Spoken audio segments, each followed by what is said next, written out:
There's been a lot of cleaning videos on YouTube. They've all been very interesting. But what there doesn't seem to be is a good review or overview of ultrasonic cleaning. Now, I bought this ultrasonic cleaner a few months ago. It's called the GT Sonic Professional Ultrasonic Cleaner. I think it was about £120. But anyway, whatever it cost, you can buy one on Amazon. And it does a good job. Now, it's got two parts to it. It's got a heater, so you can heat up what you're cleaning, and that speeds up the process. Now, if you increase the temperature of reaction by 10 centigrade, it doubles in speed. So I guess this is the principle behind warming up what you're cleaning. And then there's a timer, and you can go from what looks like half an hour to only a few minutes. And of course, you can always just hike out what you've got in there. There's nothing intrinsically dangerous about hot water with ultrasonic waves passing through it, so it can just pull stuff out. Now, what I've found is that different things clean differently. Now, copper cleans very quickly, but the trouble is it will take off all the patina very fast. So to get the dirt off, you've really only got to have it in there for maybe 30 seconds. Silver, on the other hand, can be really indistinguishable, a flat silver disc, but with a few minutes of ultrasonic cleaning, you can actually start to see the pattern. So it actually cleans up silver in a different way. It's absolutely brilliant for iron. It gets out all the dirt in all the nooks and crannies that you get when you've got a piece of iron that you want to wash. So overall, it's really good, but you don't want to keep delicate stuff in for too long. It's going to start pulling off the corrosion, which is effectively what the patina is, and that will probably give you a less good result. So what I'm going to try to do here is give you some examples of time, starting point, and finishing point, so you can see what difference it makes to have your items in ultrasonic for different lengths of time. Now, the cleaner itself has a lid, and inside there's a cage, and this is where you put your items that you want to clean. They're very small items, will fall right the way through that and end up on the bottom, but it doesn't seem to make a great deal of difference. So what we're going to do is we're going to fill it up, and we're going to put some cleaning fluid, some ultrasonic cleaning fluid in there. Although again, I don't think it makes a huge amount of difference when it comes to things, but I've got it, so why not use it? So this is the cleaning fluid, which is an ultrasonic cleaning fluid, which is used for things like jewellery. I'm going to splash that in, and I suspect there's a little bit of acid in here and a little bit of detergent, just to speed things along. So we're going to splosh some of this in. I don't think it needs a lot more than that. And then we're going to set it going. Now, this is the heat control. And when you turn that on, it will warm up the water to up to 80 degrees, which seems pretty hot, but we're just going to get it warm. And this is the timer. Now, this is what it sounds like. This is a pretty horrible sound, really. I'm sure if you've got a dog, they might leave the building. And that's it. And this is what it looks like while it's fizzing away.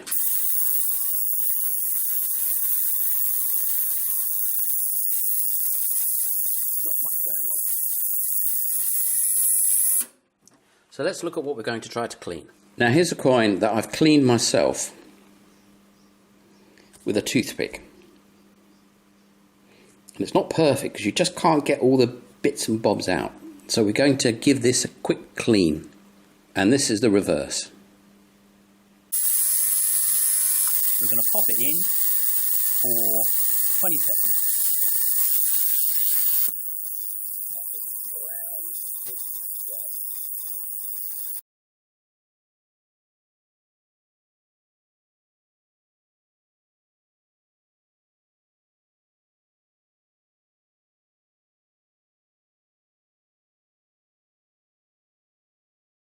So all those little sort of muddy patches, dodgy patches, are all gone. And instead, we've got a completely clean coin. So let's turn it over and have a look at the other side. Likewise, the coin has no dirt in it at all. So that's a really good result. Now, we're going to put it in for a minute, and you'll be able to see what happens to it. I'm sorry, but the coin is not going to improve. But this is just so you can see. This is a coin of Napoleon III from 1860 something. It's not a valuable coin. It's a nice coin. I found it. But this is our guinea pig for what happens during the cleaning process for something that's copper. So it's been in for 20 seconds. Now we're going to put it in for a couple of minutes. Now to me that's getting duller because the green is getting stripped off and the copper is coming through.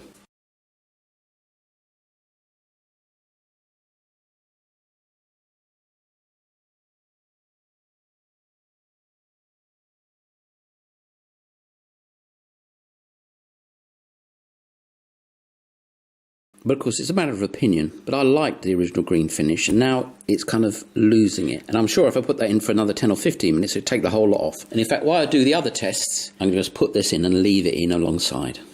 Here we have that original coin, and it's been through about 10, maybe 15 minutes of ultrasonic, and you can see the patina's pretty much gone, or at least half gone. And if you kept it in there, it'd end up shiny in the end.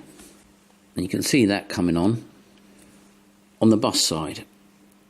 Still interesting results, but the best possible result seems to be a very, very quick burst, 5-10 seconds, no more than 20, and that will just pull off the earth and leave most of the corrosion behind.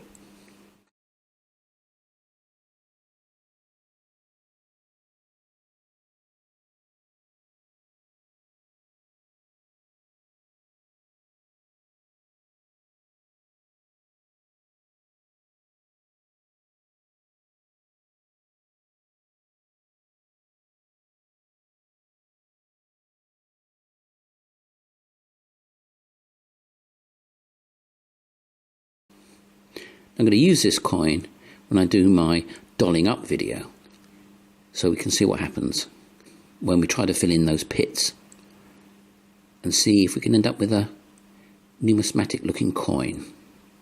So now we're going to give this the quick 20-second test. This is a Louis XV coin, which I found with the CTX 330. It's a very nice coin. I'm not sure how it will clean up, so let's find out, shall we? Here we go.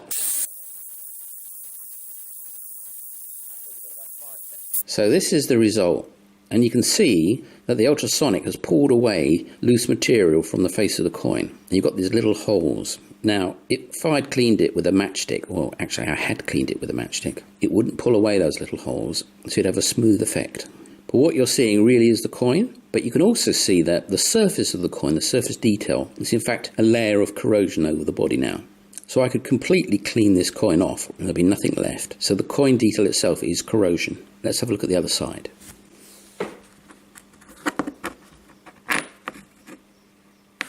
So that's cleaner.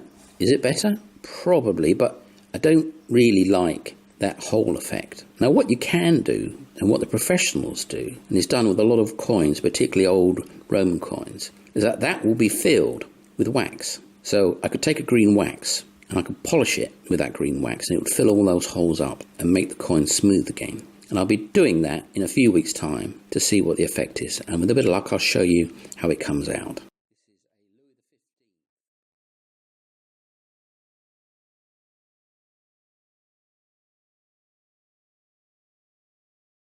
So here's a coin I found today. No idea what it is, but let's put it in and see what we get out of it after a quick clean. Well, the answer seems to be nothing, but there didn't need to be anything on that coin in the first place. But this coin does have something. So you can see that has a writing on it.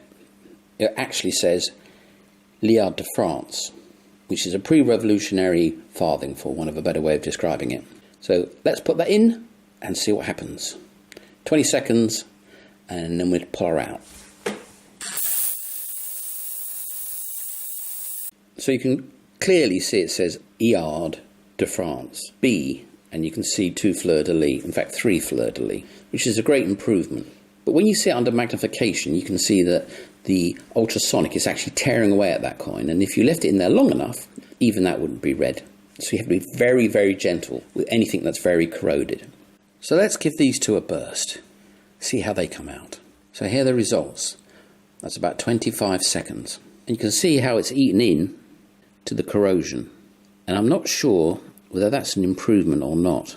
But again, we can dolly this up by then retreating this with some green wax. But you can imagine if I left that in for much longer, it would be relatively stripped. So here we have 2 crusty coins, a 5 centime and a, I don't know what it is, centime, One from 1856 and one from somewhere around the First World War, perhaps a little earlier. So we're going to give them a blast and see what the results are. I'll just turn them over for you so you can see the other sides.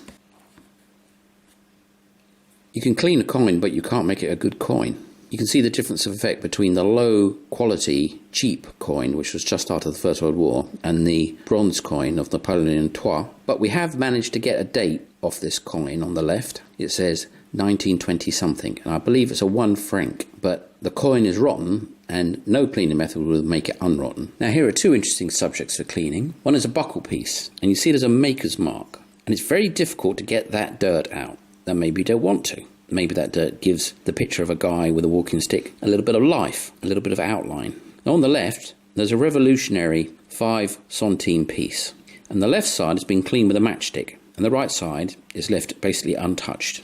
Now you can see cleaning this one with a matchstick hasn't exactly improved it. In fact, a lot of the detail is actually corrosion embedded in mud. So when you rub the mud off, you rub the corrosion off, you rub the detail off. So I've also experimented on the other side.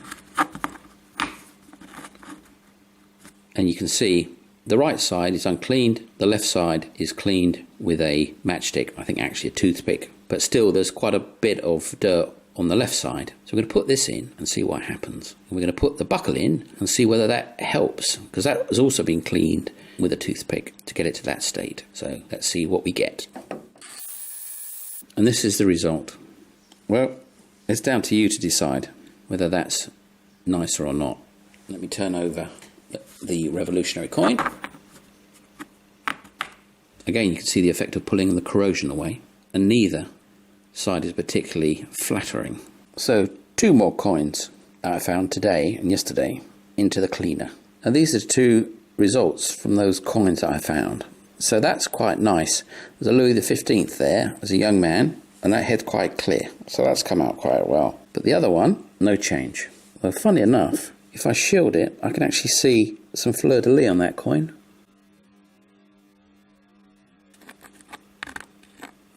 There's not much to be seen on that side. But you can see how the corrosion gets torn off the coin. And I'm not sure that's to a nice effect. You have to be very careful, I think. I put this coin in for literally 5 seconds, and it just lifted all the dirt off and left behind this really rather nice outline. Again, I believe it's Louis XV. But whatever dirt was on there came off in a matter of moments. So that's a very good indication of how to do it. A very short blast. Thank you very much for watching, and I hope you subscribe to my channel and give it a thumbs up. Good luck and happy hunting.